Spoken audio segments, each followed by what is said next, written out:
Hey guys, welcome back to the channel. This is going to be another motherboard review, but this one is for the more budget or the average buyers who do not have the money to spend on the high-end boards but still want to get something good for the money they spend. Asus had come up with the TUF series a while back for this purpose, and they have sent us the new TUF Z590 Gaming Plus motherboard for us to check out. So let's get right to it. Opening the box, you find the motherboard first as usual.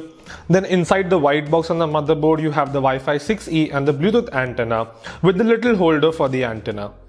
Taking out the motherboard, you will have your manual, certificate of reliability, some cool stickers, driver's disc, which I still wish becomes a pen drive someday, 2 SATA cables, some spacers for your Mdot 2, and then your Mdot 2 screws. The motherboard has the latest Z590 chipset with the new LGA 1200 socket. Asus is using 1650 amp power stages with 14 going to the CPU, which is significantly higher than before and will run your high-end chips very well with super nice VRM thermal performance. This board supports 4 DIMMs dual channel with a max capacity of 128 GB at a frequency of 5133 MHz, of course overclocked with the 11th gen CPUs, and it does not require passive cooling as well, which is great. The TUF motherboard comes packed with a nice amount of ports for your accessories and devices with 2 RGB and ARGB headers each. You can easily put a decent amount of fans in your system. You then have an abundance of 6 PWM fan headers for your fans and your pumps. At the side, you have the USB 3.0 and the Type-C front panel header, which sits right beside the 2 SATA ports tucked under the chipset shroud with 4 other SATA ports at the bottom. Then you have all your usual thermal, front panel and other connectors. We also have the LED indicator, which really comes in handy for a lot of situations. This motherboard comes with a Thunderbolt 4 connector at the bottom, so if you plan to put a Thunderbolt add-on card, you can take advantage of the 40 Gbps speeds and the support for 8K displays and fast charging. Lastly, we have the Realtek S1200A codec isolated from the circuitry, giving you some amazing audio experience. I really like the ARGB LED lining at the sides as it really adds more character to the board.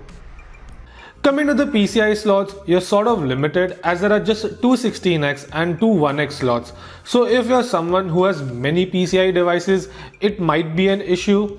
However, the top slot will have PCI 4.0 bandwidth provided you're using a 11th gen Rocket League CPU, or else both the slots will be PCI 3.0 if coupled with a 10th gen processor. For the I/O, Asus has got you covered with 2 USB 2.0 ports, a display port and an HDMI, followed by 2 USB 3.2 Gen 1 ports, 2 USB 3.2 Gen 2 ports with 1 USB 3.2 Gen 2 Type-C port. You also have the 2.5 gigabit LAN port, which is a significant upgrade from the previous gen motherboard. Then we have the upgraded Wi-Fi 6 connectors which come with the Z590 chipset, and lastly we have the standard audio ports. This motherboard comes with 3 Mdot 2 slots. However, to take advantage of the PCI 4.0 bandwidth on the top slot, you need a 11th gen CPU. Coming to the Mdot mounting mechanism, Asus has given the new screwless latches, which are a lifesaver and also work with heatsink attached drives. I'm really glad to see Asus has passed on this feature from the high-end motherboards, as it is something super nice to have. All of this goodness comes at a very modest price of just 22,000 INR, which is just marginally higher than the last gen motherboard, but with the features you get here, the price will definitely not be your deciding factor. I really feel that the TUF series has improved a lot, and compared to the last gen motherboards, this is definitely a significant upgrade if your budget does not allow you to buy any of the high-end motherboards. This motherboard by no means is average and can easily be classified as a premium one. As long as your budget allows, you can go for this motherboard with your eyes closed. So that's it for the video. Please like, subscribe, share, and I will catch you all in the next one.